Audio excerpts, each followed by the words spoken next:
Sur le lien qu'il y a entre deux variables qualitatives, deux variables nominales, comme ici la couleur des yeux et la couleur des cheveux. La première chose à faire, c'est agréger les données. Bon, on ne va pas agréger les données, on se place bien en A1 et on appelle le rapport de tableau croisé dynamique.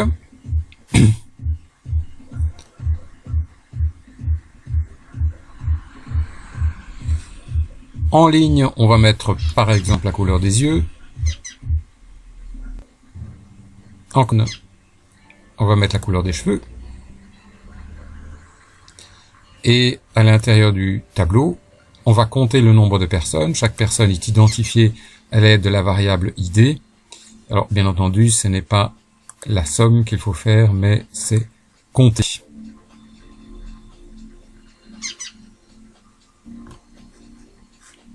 Voilà.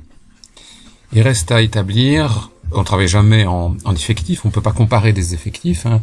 25 ne peut pas être comparé à 13, 25 sur 44, ce n'est pas la même chose que 13 sur 47, ou 25 sur 45, ce n'est pas la même chose que 13 sur 45. Donc, il faut travailler en pourcentage ligne ou en pourcentage colonne. On va commencer par une répartition de la couleur des cheveux en fonction de la couleur des yeux. Donc on va faire un total 100% sur les lignes. On va recopier le tableau. Pour recopier le tableau, voilà. Je vais recopier ce qu'il y a ici. Ceci, je le recopie vers le bas.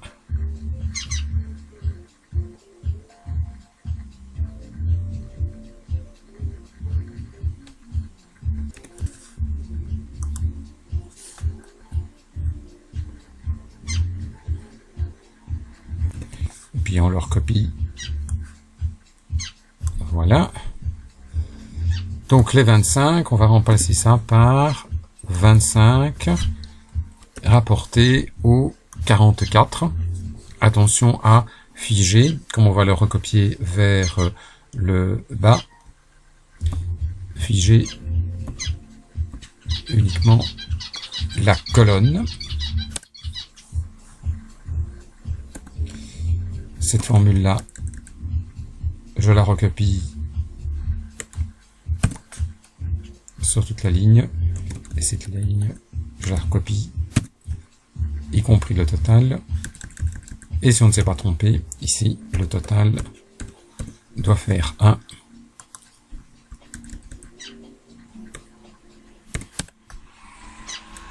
C'est bien juste. Cette formule, on la recopie.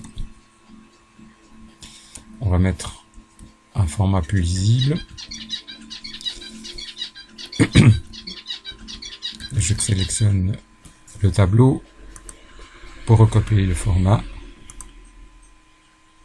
Voilà. Et les nombres ici, on va les mettre en pourcentage. Et pour que ça fasse joli, on va centrer les données.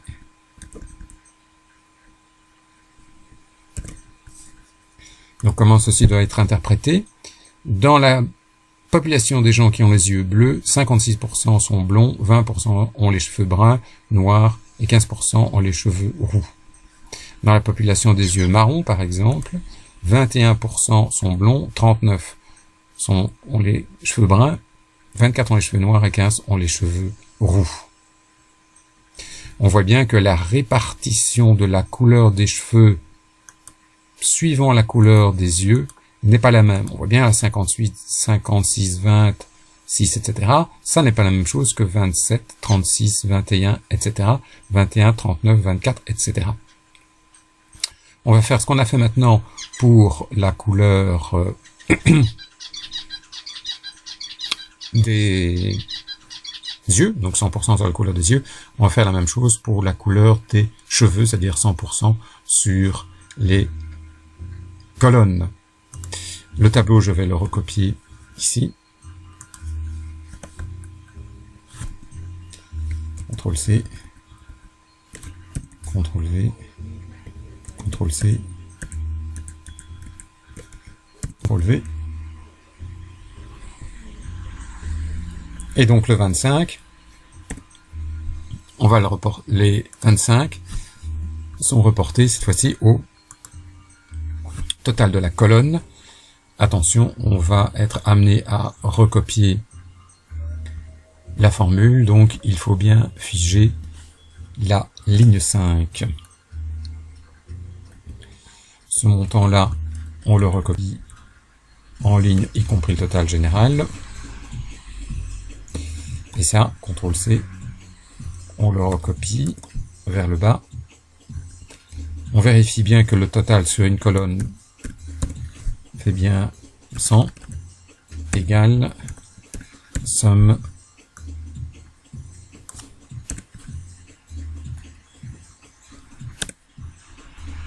le total fait bien 1, on le recopie, c'est bien ça, on va recopier le format du tableau, on le recopie et on le met ici. Voilà, donc comment ceci doit être interprété. Parmi les gens qui sont blonds, 55% ont les yeux bleus, 28% ont les yeux gris et 15% ont les yeux marrons. Pour les roux, par exemple, il n'y en a que 36% qui ont les yeux bleus, 36% qui ont les yeux gris et 26% qui ont les yeux marrons. On voit bien que la répartition de la couleur des yeux dépend de la couleur des cheveux. La répartition de la couleur des yeux varie de colonne en colonne. La répartition des lignes varie de colonne en colonne. Quand on a affaire à des répartitions qui varient, comme celle-ci, la répartition suivant les lignes, la répartition des colonnes suivant les lignes, ou la répartition des lignes suivant les colonnes ne sont pas les mêmes, dans ce cas-là, on a dépendance. Bien sûr, il existe des statistiques qui permettent de quantifier cela, mais pour notre niveau, on va se contenter d'observer que la répartition n'est pas la même. Reste à établir un graphique qui rend ceci un peu plus lisible.